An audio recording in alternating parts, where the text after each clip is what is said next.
بسم اللہ الرحمن الرحیم۔ تاریخ اور اسلامی واقعات کی ویڈیوز دیکھنے کے لیے ہمارے چینل کو سبسکرائب کر لیں۔ ایک امیر اور مالدار تاجر مسجد میں بیٹھا تھا اور اس نے دیکھا کہ قریب ہی ایک فقیر دعا مانگ رہا ہے، یا اللہ، آج میں اس طرح کا کھانا اور اس قسم کا حلوہ کھانا چاہتا ہوں۔ تاجر نے یہ دعا سن کر بدگمانی کرتے ہوئے کہا، اگر یہ مجھ سے کہتا تو میں اسے ضرور کھلاتا، مگر یہ بہانے سے مجھے سنا رہا ہے تاکہ میں سن کر اسے کھلا دوں۔ واللہ میں تو اسے نہیں کھلاؤں گا۔ وہ فقیر دعا سے فارغ ہو کر ایک کونے میں سو گیا۔ کچھ دیر بعد ایک شخص کھانا لے کر آیا اور فقیر کو ڈھونڈ کر جگایا اور بڑے ادب سے کھانا اس کے سامنے رکھ دیا۔ فقیر نے اس میں سے کچھ کھایا اور بقیہ واپس کر دیا۔ تاجر نے دیکھا تو حیران رہ گیا کہ یہ تو وہی کھانے تھے جن کے لیے فقیر نے دعا کی تھی۔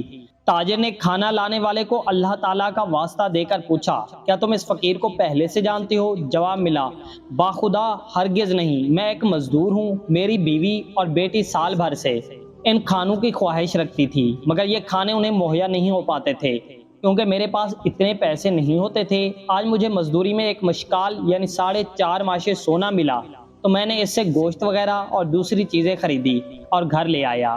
میری بیوی کھانا پکانے میں مصروف ہو گئی تو اسی دوران میری آنکھ لگ گئی۔ میری آنکھیں تو کیا سوئی، قسمت جاگ اٹھی۔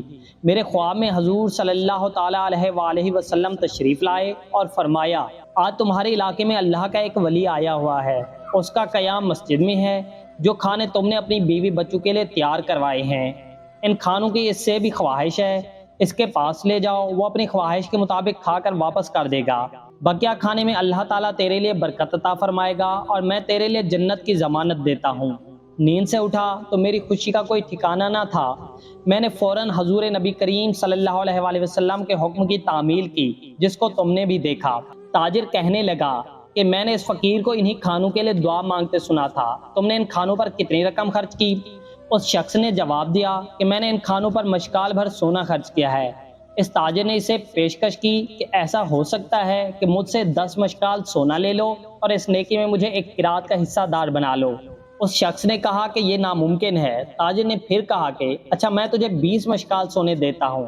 وہ شخص انکار کرتا رہا، حتیٰ کہ اس تاجر نے سونے کی مقدار بڑھا کر 50 مشکال کی اور پھر 100 مشکال کر دی، مگر وہ شخص اپنے انکار پر ڈٹا رہا اور کہنے لگا کہ اللہ کی قسم، جس چیز کی ضمانت رسول اکرم صلی اللہ علیہ وآلہ وسلم نے دی ہے، اگر تو اس کے بدلے ساری دنیا کی دولت بھی دے دے گا پھر بھی میں اسے کبھی بھی فروخت نہیں کروں گا۔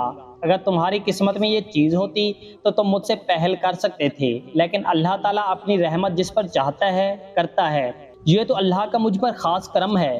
تاجر نہایت ہی شرمندہ اور پریشان ہو کر مسجد سے چلا گیا، گویا اس نے اپنی قیمتی متاع کھو دی ہے۔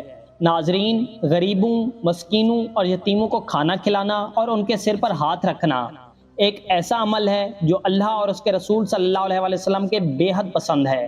اللہ پاک ہمیں اپنی دولت غربا اور مساکین پر خرچ کرنے کی توفیق عطا فرمائے، آمین۔